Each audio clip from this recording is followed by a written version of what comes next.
What's going, guys? Hope you're having an absolutely fantastic day. In this video, we're going to be talking about Metaplanet stock once again. So basically, every Monday, Metaplanet will reveal their Bitcoin buys for the past week, right? So at this point, we must as well call it Metaplanet Monday, right? Because honestly speaking, every time they release this, it's shocking, right? How much they're actually accumulating. So in this video, I want to be talking about how much yield is Metaplanet generating on their current market cap every day, right? And the number is actually surprisingly big, right? So if we take a look, Metaplanet acquires 1234 BTC and the holdings reach 12,345, right? They always love numbers like this, like basically like meme numbers, right? They love like 21, 210, this kind of numbers, right? So if we take a look at their accumulation for the previous week, it's actually this 1234 plus this that they just announced today, which is another 1005, right? So let's just do the math here. 1234 plus 1005, and then we do it into dollar amounts, right? Because we want the dollar amount.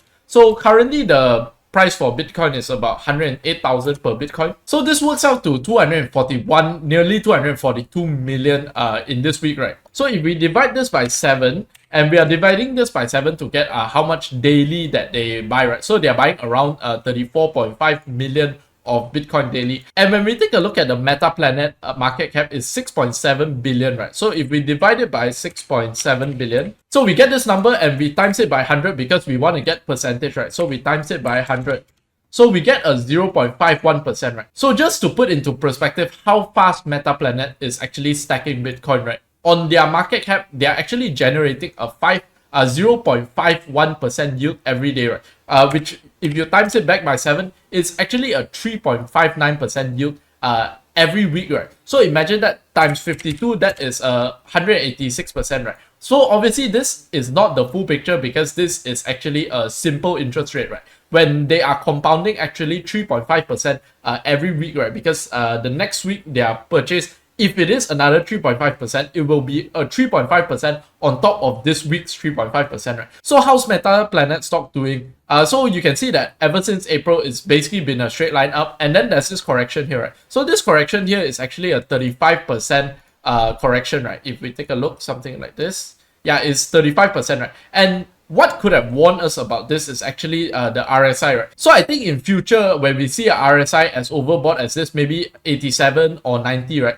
We might want to trim some of our position, then we might get a chance to buy in the following weeks and also maybe months, right? Because if we take a look here, right, the RSI when it was across, 87 here, this is a 60% correction, right, from the top to the bottom, and this is also a 60% correction from the top to the bottom. But you can see that this candles maybe look bigger, but on a percentage terms, they are smaller, right? And I think going forward, the downdrafts will not be so sharp, right? Like 60% or something like that, because this is becoming more and more of a well-known name, right? And also more people are buying this stock. And basically, when there's more liquidity and there's more institutional adoption, the price volatility tends to lower down, right? So when we take a look at Metaplanet stock, it's up about 10% from the open of the week, but from its all-time high about 2 weeks ago, it's actually down 14.5%, right? So for me, I'm trying to ignore the price volatility. I think that if you see a overbought signal like this, you might want to trim like 25% of your position. Maybe you get the chance to buy back in, right? But if you don't get the chance to buy back in, it's not the worst thing, right? Because we're never going to be able to sell at the exact top, right? This is a good signal for you to see like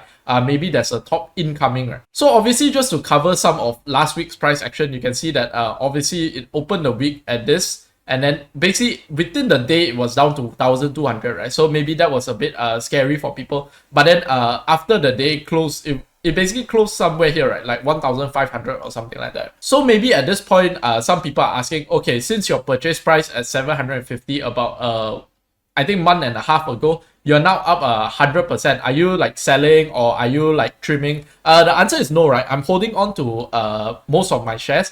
Unless I want to make a new treasury play, I might consider trimming a bit because I don't want too much exposure at one time to the treasury companies, right? So yeah, at this point, no plans on selling my Metaplanet stock. Obviously, it's an incredible stacking journey that they've been on, right? Because anytime you can generate like 3.5% yield on your market cap every week, that is something phenomenal, right? And that is why they have multiple expansion from the MNAV, right? Because people might be saying, oh, why would you pay 5 times MNAV? So obviously when I started, I wouldn't have, but at this point in time, if I'm not on the train, I would pay up a bit, because 3.5% every week, as you see, when it compounds, it's actually a very, very big number. But I think if you're buying right now, obviously the risk is higher than when I bought, right? Because when I bought, it's like 3 times MNAV, and then also they haven't shown that they can stack so quickly, so the market didn't re-rate them, right? So now it's around 5 times MNAV. So yeah, it's a bit of a weird situation. Would I sell now? The answer is no. Would I buy now? The answer is also no, right? So I will continue to hold on to this,